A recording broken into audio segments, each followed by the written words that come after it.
감사합니다. 우리 하나님의 말씀 신약성경 마가복음 13장 1절, 2절, 11절, 13절 말씀입니다. 봉독해 드리겠습니다. 예수께서 성전에서 나가실 때에 제자 중 하나가 이르되 선생님이여 보소서 이 돌들이 어떠하며 이 건물들이 어떠하니이까. 예수께서 이르시되 내가 이 큰 건물들을 보느냐. 돌 하나도 돌 위에 남지 않고 다 무너뜨려지리라 하시니라. 11절입니다. 사람들이 너희를 끌어다가 넘겨줄 때에 무슨 말을 할까 미리 염려하지 말고 무엇이든지 그때에 너희에게 주시는 그 말을 하라. 말하는 이는 너희가 아니요 성령이시니라. 형제가 형제를, 아버지가 자식을 죽는 데 내주며 자식들이 부모를 대적하여 죽게 하리라. 또 너희가 내 이름으로 말미암아 모든 사람에게 미움을 받을 것이나 끝까지 견디는 자는 구원을 받으리라. 아멘. 오늘도 복된 주일 하나님 앞에 예배하러 나오신 여러분 주님의 이름으로 환영합니다.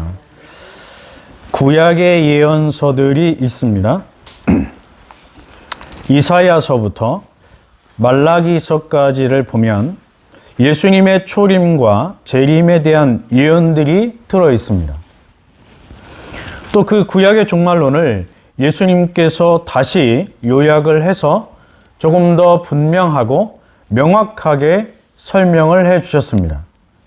그 예수님의 종말론, 그 내용이 마태복음 24장, 그리고 오늘 본문 마가복음 13장, 그리고 누가복음 21장에 자세히 나와 있습니다. 그리고 예수님께서 소개해 주신 그 종말론을 조금 더 확대하고 더 크게 구체적으로 설명하는 내용들이 바울 서신과 베드로 전후서 그리고 요한계시록에 기록이 되어 있습니다. 그리고 오늘날 조직신학에서 종말론을 개인적인 종말론과 세상의 종말론으로 구분해서 가르치고 있습니다. 그 종말론의 근거가 바로 구약의 종말론이고 예수님의 종말론이고 또 신약 성경에 나오는 종말론들입니다. 따라서 우리가 세상에 이러한 종말론에 대해서 이해를 할 때 가장 중요한 것은 성경이 말하고 있는 종말론에 기초를 두고 이해하지 않으면 엉뚱한 종말론에 빠지게 된다는 것이죠. 그래서 오늘날 유행하고 있는 시한부 종말론에 쉽게 사람들이 넘어가는 이유가 거기에 있어요. 그래서 성경이 말씀하고 있는 종말론을 이해하지 못하면 세상에 사이비들이 가르쳐주고 있는 시한부 종말론, 거기에 쉽게 빠져들어가게 된다는 것이죠. 오늘 우리가 살펴보는 이 마가복음 13장은 이렇게 구성이 되어 있습니다. 1절과 2절은 종말에 대한 예수님의 말씀으로 시작을 합니다. 그리고 3절에서 13절을 보면 종말에 나타나게 되는 징조들을 설명해 주고 있습니다.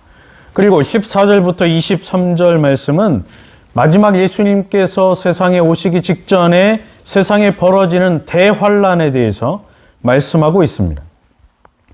그리고 24절부터 27절 말씀은 대환란이 끝나고 나서 예수님께서 세상에 재림하시는데 그 재림하시는 모습이 어떠한가를 보여주고 있고 28절에서 37절 말씀은 종말의 날짜와 재림을 대하는, 재림을 기대하고 소망하는 하나님의 백성들이 어떠한 자세를 가지고 있어야 하는가를 설명해 주고 있습니다. 그래서 이 예수님의 종말론을 요약을 하면 이렇게 구성이 되어 있죠. 예수님 예루살렘 성전의 파괴와 종말의 징조들과 대환란과 예수님의 재림 순서로 되어 있습니다. 예수님께서 종말에 대해서 말씀하고 있는 내용이 그렇게 되어 있다는 것이죠. 그렇다면 이것이 마지막에 예수님이 이 땅에 재림하시기 직전에 나타나는 현상들은 예루살렘 성전이 파괴되고 그 다음에 종말의 징조들이 나타나고 대환란이 주어지고 나서 예수님의 재림이 온다는 것입니다. 이러한 순서대로 종말이 진행된다는 사실을 우리는 반드시 기억해야 세상의 사이비들이 가르치는 종말론에 빠지지 않게 되는 것이죠.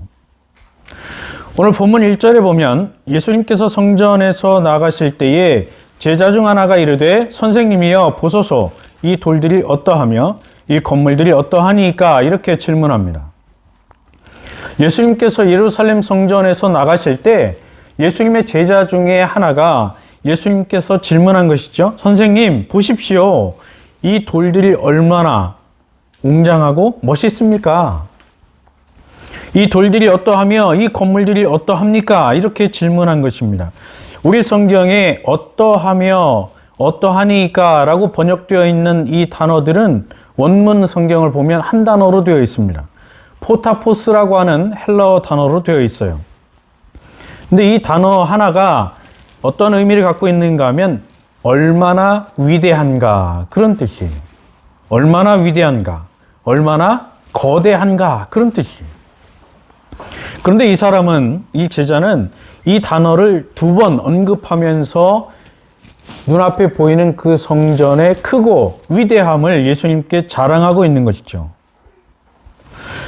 당시에 이 예루살렘에 세워졌던 성전은 헤롯 대왕이 세운 것입니다. 이 성전을 계획하고 설계도를 그리고 그 설계도대로 성전을 완공하고 있었던 사람이 바로 헤롯 대왕이었어요. 원래 예루살렘 성전은 솔로몬이 지었던 것이죠. 예루살렘의 성전을 솔로몬이 화려하게 지었습니다. 그런데 그 솔로몬 성전이 BC 586년에 바벨론에 의해서 파괴됩니다. 그리고 70년 뒤에 스룹바벨이 유다 백성들을 이끌고 유다 땅으로 돌아와서 다시 예루살렘의 성전을 2차 건축하게 되죠. 그것을 우리는 2차 성전 혹은 스룹바벨 성전이라고 부릅니다. 그런데 이 성전도 시리아의 안티오쿠스 4세 에피파네스와 로마의 폼페이우스가 군대를 이끌고 와서 여러 번 침략을 했죠. 그래서 완전히 붕괴되고 파괴됐습니다. 그래서 유대인들에게는 성전에서 예배드리는 것이 꿈이었고 그 성전을 다시 회복하는 것이 소망이었어요. 그런데 헤롯이 그 유대인들의 소망을 들어주는 것이죠. 그래서 헤롯이 왕이 되면서 3차 성전을 건축하게 됩니다. 그런데 헤롯은 이스라엘 사람이 아니에요. 그러니까 이스라엘 사람들이 볼 때 헤롯은 성경에 예언되어 있는 창세기 49장에 예언되어 있는 유다 지파 출신의 왕이 아니고 이스라엘 사람이 아니에요. 그런 사람이 왕이 된다는 것을 이스라엘 사람들은 용납을 할 수가 없었던 것이죠. 특별히 이 헤롯은 야곱의 쌍둥이 형이었던 에서의 후손입니다. 그래서 우리 성경은 헤롯을 이두메 사람 그렇게 부릅니다. 이두메라는 말은 에돔이란 뜻이에요. 그러니까 에서의 후손이 이스라엘의 왕이 될 수가 없었다라고 하는 것이죠. 이것을 이스라엘 사람들은 받아들이지도 않고 인정할 수도 없었습니다. 이스라엘 사람도 아니고 유다 지파도 아닌 헤롯이 로마의 황제의 명에 의해서 이스라엘의 왕이 되었어요. 그러니까 헤롯이 이스라엘 백성들의 마음을 얻는 길은 그들이 요구하는, 그들이 원하는 성전을 지어주는 것 외에는 없었습니다. 그래서 이스라엘 백성들의 마음을 얻기 위해서 헤롯이 무려 80년 동안 공을 들여서 성전을 짓는 것이죠. BC 19년에 공사를 시작해서 9년 만에 성전 본래의 성전 건물이 완공이 되고 그 이후에도 계속 그 주변 공사들을 하고 확장을 했습니다. 그게 80년이 걸리는 거예요. 그래서 AD 63년에 비로소 완성이 됩니다. 그리고 7년 뒤에 다시 무너지죠. 헤롯이 지은 그 성전의 뜰만, 그러니까 성전 본 건물 말고 성전의 뜰만 가로가 360m입니다. 오늘날 축구장 가로의 가로 길이의 3배. 세로가 성전 뜰의 세로가 460m. 오늘날 축구장 세로 길이의 5배. 어마어마하게 크죠. 그리고 그 성전의 주춧돌 하나의 길이가 7.3m, 높이가 1.2m. 그러니까 건물을 세우는 데 있어서 밑바탕이 되는 그 돌멩이 하나가 7.3m 길이가 되는 그런 돌멩이였다고 하는 것입니다. 그래서 이 성전의 웅장함과 거대함을 자랑했던 것이죠. 그런데 예수님께서 그 건물에 대한 이야기를 들으시고 칭찬해 주지 않으십니다. 아, 그래, 멋있구나, 웅장하구나, 이렇게 말씀하지 않고 예수님은 비평하는 말투로 2절에 이렇게 말씀합니다. 예수께서 이르시되 내가 이 큰 건물들을 보느냐, 돌 하나도 돌 위에 남지 않고 다 무너뜨려지리라. 예수님은 아주 안 좋은 그런 평을 하시죠. 칭찬을 하시는 것이 아니고 앞으로 이 웅장한 화려한 성전이 완전히 다 무너질 것이다, 그렇게 예언하고 계시는 것입니다. 우리 성경에 무너뜨려지리라, 카탈리데라고 하는 이 단어는 부정과거 수동태로 되어 있습니다. 그래서 철저하게 파괴될 것이다, 그렇게 번역이 됩니다. 완전히 무너져 버릴 것이다, 그렇게 번역이 되는 것입니다. 헤롯이 막대한 시간과 돈과 공을 들여서 세운 이 성전이 완전히 파괴될 것을 예수님께서 예언하고 있는 것이죠. 성경의 예언은, 우리가 성경의 예언을 해석할 때 반드시 기억해야 되는 것은, 성경이 말씀하고 있는 예언은 항상 이중적으로 성취가 됩니다. 그러니까 가까운 미래에 한번 성취가 되고, 그 다음에 먼 미래, 종말의 때에 완전하게 이루어지는 것이 성경이 말하고 있는 예언의 특징입니다. 그래서 이 예수님의 말씀도 가까운 미래에 성취가 될 것이고, 또 먼 미래에 다시 한번 완전하게 성취가 될 것입니다. 그래서 예수님의 이 예언의 말씀을 역사적으로 보면 1차적으로 예수님이 말씀하고 있었던 그때 당시로부터 가까이 AD 70년에 1차적으로 이 예언이 이루어지죠. 로마의 베스파시아누스 황제가 그의 장자였던 티투스를 사령관으로 삼아서 반역했던 이스라엘을 완전히 벌하기 위해서 군대를 보냅니다. 그때 로마의 군대가 와서 예루살렘을 완전하게 파괴시키고 성전을 완전히 무너뜨려 버리죠. 그때에 예루살렘을 공격했던 로마의 군인들이 예루살렘 그 안에 있는, 성전 안에 있는 벽에 헤롯이 금으로 다 벽을 칠해 놓았어요. 그 금을 칼로 다 벗겨갑니다. 로마 군인들이 와가지고 금을 다 벗겨가기 위해서 성전 벽을 하나도 남기지 않고 다 부셔버렸습니다. 그래서 예수님의 이 말씀이 그대로, 문자적으로 그대로 이루어졌어요. 그래서 돌이 하나도 남아있지 않고 모든 성전 벽이 무너져 버렸습니다. 로마의 이스라엘 침공은 이스라엘 백성들이 하나님의 아들이자 구원자로 보내셨던 예수 그리스도를 거부하고 십자가에 못 박아 죽였다라고 하는 것에 대한 형벌이었습니다. 그 진노로 하나님이 예루살렘 성전을 버리신 거예요. 예수님께서 재판을 받으실 때 로마의 총독이었던 빌라도가 나는 예수에게서 죄를 절대 찾을 수가 없다. 그러니까 대제사장들과 백성들이 항의를 했죠. 그러면 빌라도 당신도 로마 황제의 신하가 아니다. 그렇게 소리 지르면서 예수님을 십자가에 못 박아 죽이라고 외쳤습니다. 그때에 빌라도가 손을 씻으면서 나는 예수의 피에 대하여 무죄하니 너희가 당하라, 이렇게 선언합니다. 그러자 백성들이 뭐라고 대답하는가 하면 그 피를, 예수의 피를 우리와 우리의 자손에게 돌릴지어다, 이렇게 말합니다. 그러니까 예수님을 무죄하다고 당신은 판결하지만 우리가 요구하는 대로 십자가에 못 박아 죽이시고 그 대가를 우리가 받겠다, 우리와 우리의 후손들이 받겠다라고 말했어요. 그 형벌이 바로 예루살렘 파괴입니다. 2004년에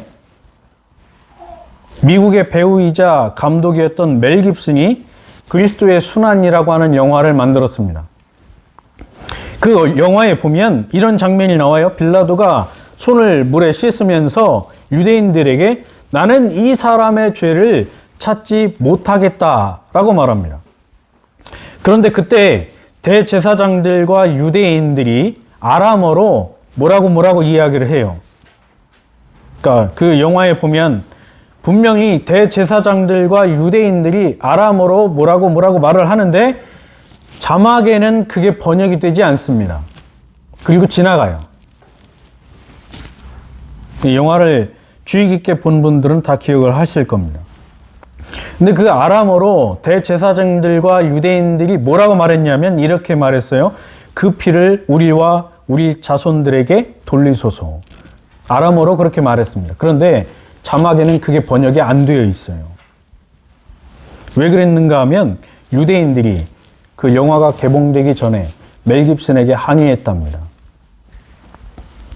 그 아람어로 그 피를 우리와 우리 자손에게 돌리소서 이 구절을 삭제해달라는 거예요. 삭제.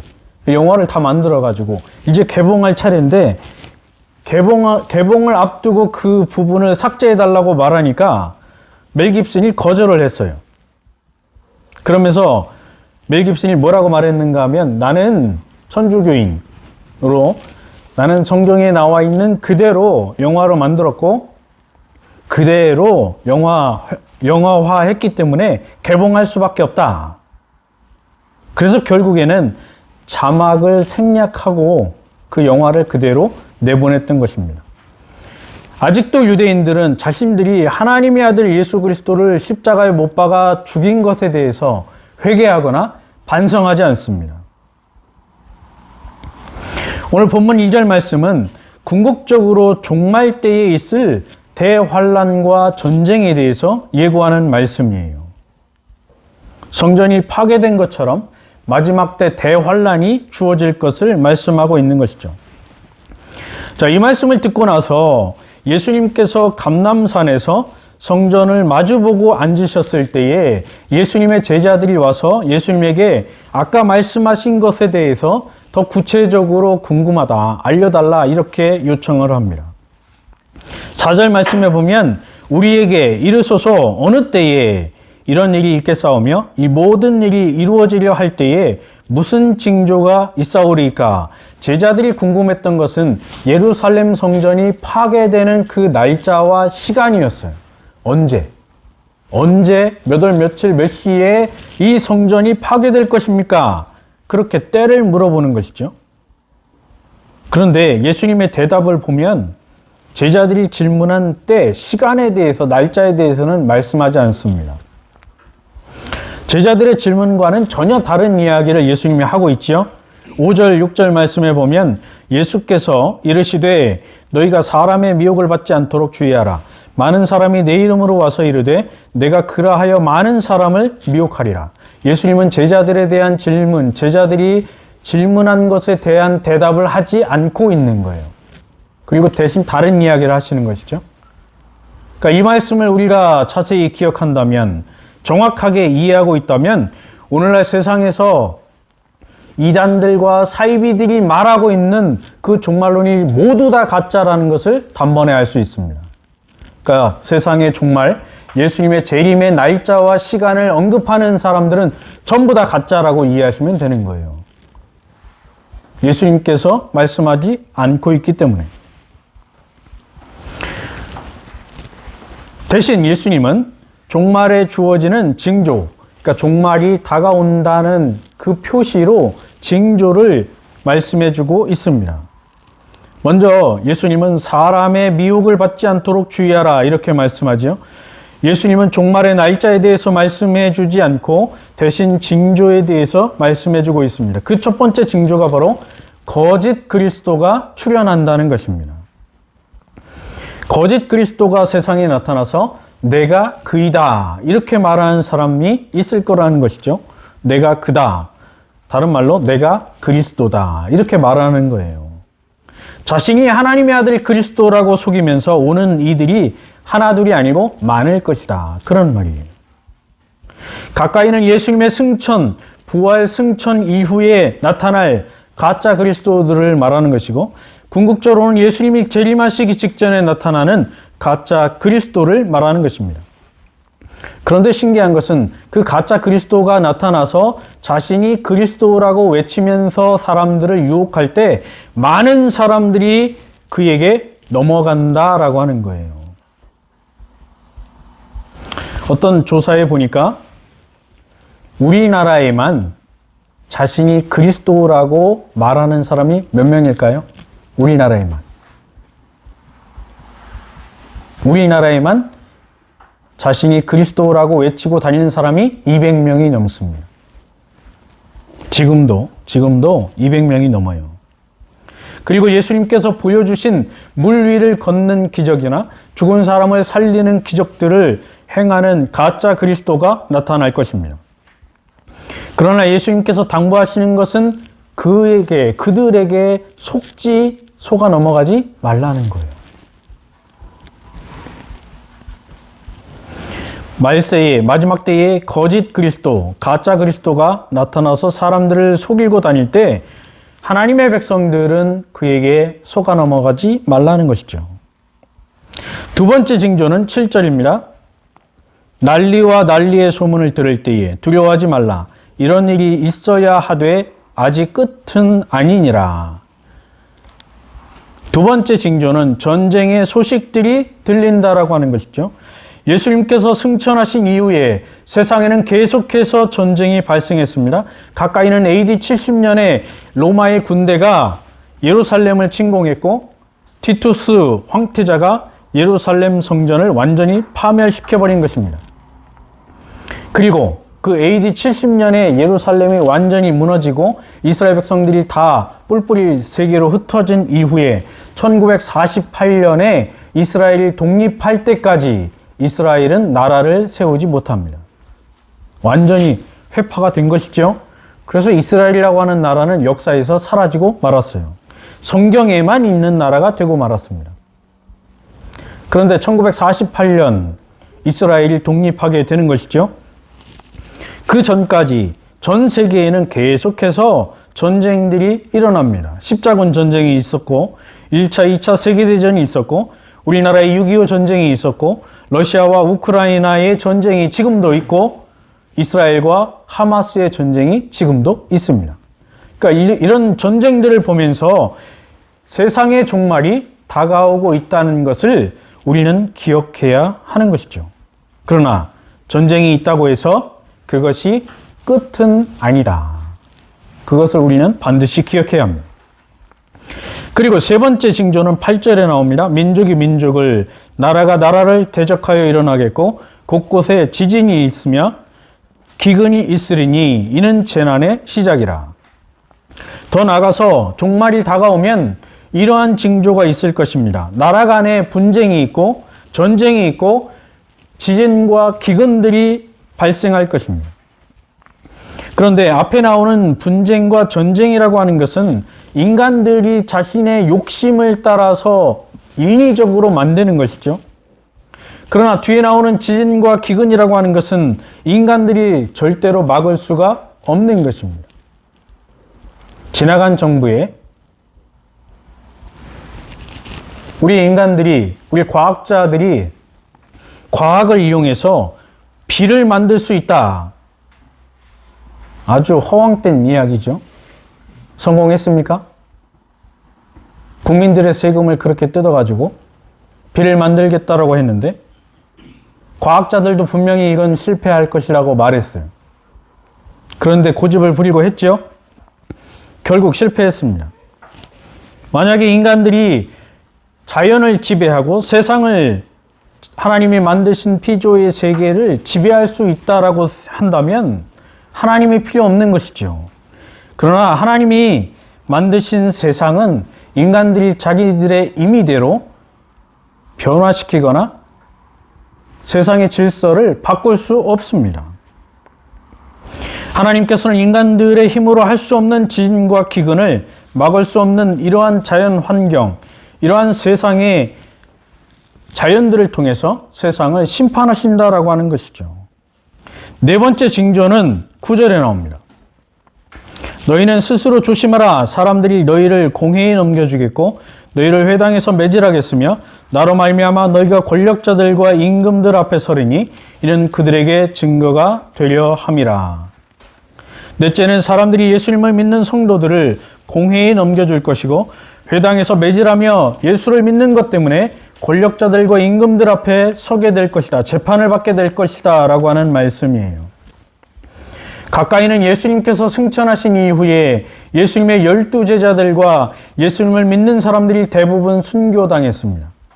예수님의 12명의 제자들 중에도 사도 요한을 제외한 나머지 제자들이 모두 다 순교당했다고 전해집니다. 베드로와 바울도 로마의 네로 황제에 의해서 순교당했습니다. 베드로는 십자가에 거꾸로 달렸고 사도 바울은 목이 잘려서 죽었습니다. 그리고 궁극적으로 종말의 때에 예수를 믿는 것 때문에 교회가 고난과 핍박과 순교를 당하게 될 것입니다. 그래도 지금 우리가 감사한 것은 우리는 마음껏 예배하고 자유롭게 신앙생활을 할 수 있다는 것이죠. 언제나 성경을 읽을 수 있고 기도할 수 있고 예배할 수 있고 찬송을 부를 수 있다는 것입니다. 그런데 오픈 도어즈 선교회의 보고에 의하면 2022년에 작년이죠. 5,600명의 성도들이 순교당했습니다. 지금도 12만 4천 명이 신앙 때문에 집에서 쫓겨나고 있습니다. 15,000명이 난민이 되었습니다. 왜? 예수를 믿는 신앙 하나 때문에 이런 고난이 지금도 주어지고 있는 것이죠. 2023년 올해에도 기독교를 박해하는 나라가 여전히 있습니다. 그 순위를 50위까지 순위를 매겼어요. 그 순위에 제일 첫 번째 기독교를 가장 박해하는 나라 1위가 어디입니까? 저 윗동네입니다. 북한이에요. 북한. 2위가 소말리아입니다. 3위가 예멘이고 리비아, 나이지리아, 파키스탄, 이란, 수단, 인도, 시리아, 사우디아라비아, 미얀마, 중국이 그 뒤를 잇고 있습니다. 지금도 기독교를 박해하는 나라들이 수도 없이 많아요. 이런 박해들은 시간이 지나면 점점 더 확대되고 심해질 것입니다. 그리고 다섯 번째 징조는 그리스도의 복음이 전 세계에 전파된다라고 하는 것이죠. 10절에 보면 또 복음이 먼저 만국에 전파되어야 할 것이니라. 사람들이 너희를 끌어다가 넘겨줄 때에 무슨 말을 할까 미리 염려하지 말고 무엇이든지 그때에 너희에게 주시는 그 말을 하라. 말하는 이는 너희가 아니요 성령이시니라. 그리스도의 복음이 전 세계에 전파될 것입니다. 예수님이 부활 승천하신 이후에 12명의 사도들과 성도들이 소아시아로 흩어져서 복음을 전했습니다. 사도 베드로와 바울은 로마까지 가서 복음을 전했어요. 현재도 마찬가지입니다. 아프리카 오지까지 복음이 들어가고 있습니다. 성경이 각 나라의 언어로 번역되어서 지금 전파되고 있고 TV와 인터넷을 통해서 세계 각지에 복음이 전파되고 있습니다. 그러나 동시에 박해도 주어지고 있습니다. 사람들이 사도들을 끌어다가 사형에 처하게 했습니다. 얼마나 많은 사람들이 사형에 처해졌는지 몰라요. 굶주린 사자 우리에 기독교인들을 집어넣어서 사자의 밥이 되도록 했고 사냥개를 굶겨서 그 사냥개의 입에다가 피를 묻혀요. 그 피냄새를 맡게 하고 기독교인들을 우리에 집어넣고 사냥개들을 풀어놓으면 사냥개들이 기독교인들을 뜯어먹었습니다. 기름을 가마솥에 붓고 펄펄 끓인 그 기름 속에 기독교인들을 집어넣어서 뼈만 남게 했습니다. 그것이 로마가 기독교인들에게 했던 박해들이죠. 오늘날도 마찬가지입니다. 이러한 박해들은 세계 곳곳에서 벌어지고 있는 것입니다. 그런데 그때에 두려워하지 말라. 이렇게 예수님께서 말씀합니다. 왜냐하면 너희가 재판관들 앞에 섰을 때 성령께서 너희의 입술에 할 말을 담아 주실 것이다. 그러니까 우리의 지혜로 우리가 목숨을 잃을 그 순교의 위기에 놓였을 때 무슨 말을 해야지, 어떻게 핑계를 대고 이 위기를 극복하지, 이렇게 걱정할 것이 없다는 것이죠. 성령 하나님이 우리들과 함께 하시고 우리들의 입술에 무슨 말을 해야 할지를 알려주시기 때문입니다. 여섯째는 가족들이 그리스도 때문에 서로 고발하고 죽게 할 것이다. 그런 말씀을 하고 있어요. 12절 말씀에 형제가 형제를, 아버지가 자식을 죽는 데 내주며 자식들이 부모를 대적하여 죽게 하리라. 예수 그리스도를 믿는 것 때문에 서로 분란이 일어나고 서로 고소하는데 그 가까운 사람이 누구인가 하면 남편이고 아내이고 부모이고 자녀라고 하는 것입니다.